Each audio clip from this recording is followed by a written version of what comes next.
नमस्कार, cooking with निशिगंधामध्ये तुम्हा सर्वांचं खूप खूप स्वागत आहे. सो आज बनवले आहे उपवासासाठी शेंगदाण्याची चिक्की विथ ड्रायफ्रुट्स टाकून. तर ही चिक्की कशी बनवायची आहे तर चला रेसिपीला सुरुवात करूयात. तुम्ही जर चॅनलवर नवीन असाल, चॅनलला सबस्क्राईब केले नसेल तर सबस्क्राईब करा असेच नवीन रेसिपीज पाहण्यासाठी. तर चला रेसिपीला सुरुवात करूयात. शेंगदाण्याच्या चिक्कीसाठी आपण घेतले आहेत शेंगदाणे 1 बाउल, ड्रायफ्रुट्स घेतलेत, काजू बदाम कट केलेले आहेत आणि गुळ आहे तो सेंद्रिय गुळ घेतलेला आहे, तो पण समप्रमाणात घ्यायचा आहे. जेवढे शेंगदाणे आहे तेवढंच गुळ घ्यायचा आहे आणि विलायची पावडर घेतलेली आहे. आता आपण कढई गॅसवरती ठेवली आहे. तर आपल्याला हे शेंगदाणे जे आहेत ते स्लो फ्लेमवर खरपूस असे भाजून घ्यायचे आहेत. फार फास्ट आपल्याला गॅस करायचा नाहीये.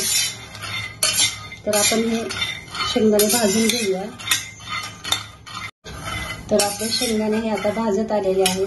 तर शेंगदाणे खरपूस भाजलेत हे कसं ओळखायचं तर हे जे शेंगदाणे आहेत ह्याचे 2 भाग आपोआप होतात. हे पहा, हे आपोआप असे होतात. त्यावेळेस समजायचे की आता शेंगदाणे आपले भाजत आले. अशा पद्धतीने आपण 1-2 मिनिट आणखी ह्याला भाजून घेऊया. तुम्ही पाहू शकता आपले हे शेंगदाणे आता छान भाजले आहेत. तर आता आपण हे काढून घेऊया ताटामध्ये. तर हे शेंगदाणे जे आहेत ते आपण आता थंड करून ह्याच्यावरची जी साल आहे ते काढून घ्यायची आहे आपल्याला. ह्याला पूर्णपणे थंड होऊ द्यायचं आहे. तोपर्यंत आपण थोडंसं तूप टाकलंय मी, त्याच्यामध्ये आपण थोडे जे ड्रायफ्रूट आहे ते थोडेसे परतून घेऊ. कारण शेंगदाण्याची जी चिक्की आहे ती तुम्ही महिनाभरही टिकू शकते. जर आपण असे परतून घेतले तर खराब नाही होणार चिक्की. तर हे ड्रायफ्रूट जे आहेत ते आपण आता काढून घेऊया.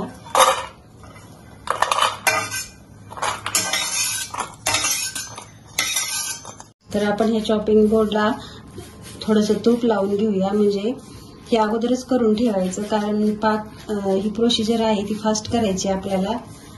कारण पाक जो आहे तो आपल्याला पटकन ह्याच्यावर ओतलं की वड्या थापून घ्यायच्या आहेत. त्यामुळे हे अगोदर करून घेऊया. ह्याच्यावरची सगळी साल काढलेली आहे आणि व्यवस्थित पाकडून घेतलेला आहे. तर आता आपण पाक बनवून घेऊया. आपण 1-2 चमचे तूप टाकून घेऊया पाक करण्यासाठी.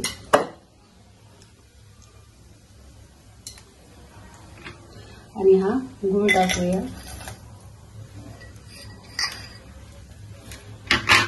तर सेंद्रिय गुळच तुम्ही घ्या, फार छान चिक्की होते ही आणि खूप पौष्टिक पण आहे ही.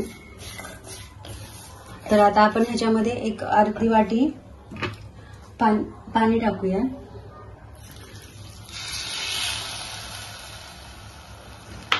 तर ह्याला आपण सतत ढवळत राहायचंय. ह्याला फार घट्ट असा पाक बनवायचा नाही आपल्याला.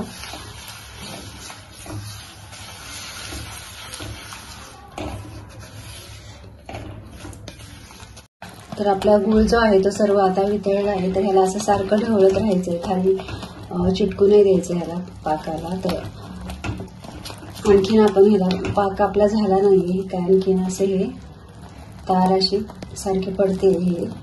आणखीन आपण ह्याला करूया. तर तुम्ही पाहू शकता आपला हा पाक झालेला आहे. तर मी गॅस बंद करते आणि ह्याच्यामध्ये जी विलायची पावडर होती ती घेतली आहे आणि मिक्स केली आहे. तर आता आपण हे खूप फास्ट करणार आहोत. तर हा पाक कसा झालाय ते ओळखण्यासाठी तर मी 1 बाउलमध्ये पाणी घेतले, हे पहा. तर ह्याच्यामध्ये आता मी हा पाक असा टाकून पाहते. तर हे पहा, अशी गोळी झाली आहे. तर म्हणजे आपला पाक झाला असा समजावा. आपण जे शेंगदाणे भाजून घेतले होते ते टाकून घेऊया आणि हे ड्रायफ्रुट्स. तर हे आता मिक्स करून घ्यायचं आणि इथे हे फार फास्ट करायचं आहे आपल्याला.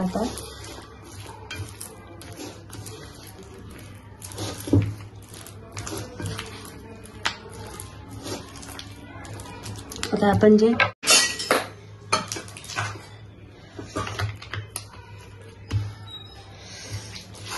हे बोर्डवर आपण पटकन टाकून घ्यायचंय.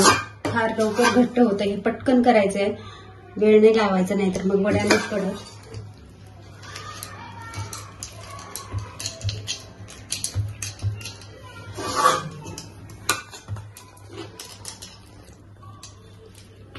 हे मिश्रण व्यवस्थित असं थापून घेतलंय, थोडंसं कोमट झालेलं आहे. तर आता आपण ह्याच्या वड्या पाडून घेऊया. ह्याला पूर्ण थंड होऊ द्यायचं नाही, थोडं कोमट असताना ह्याच्या वड्या पाडायच्या आहेत. तर तुम्ही किती जाडीच्या ठेवायच्या तुम्ही ठेवू शकता. तर मी थोड्याशा जाड ठेवल्या आहेत, तुम्ही पातळही ठेवू शकता. तर आपल्या ह्या थंड झालेल्या आहेत, तर आपण आता काढून घेऊया. हे पहा, तुम्ही पाहू शकता या किती छान झालेल्या आहेत. तर आपला चक्क्या ह्या तयार झालेल्या आहेत खाण्यासाठी. तुम्हाला हा व्हिडिओ कसा वाटला नक्की सांगा, नक्की ट्राय करा. तर भेटूया अशाच नवीन रेसिपीसह. तोपर्यंत बाय बाय.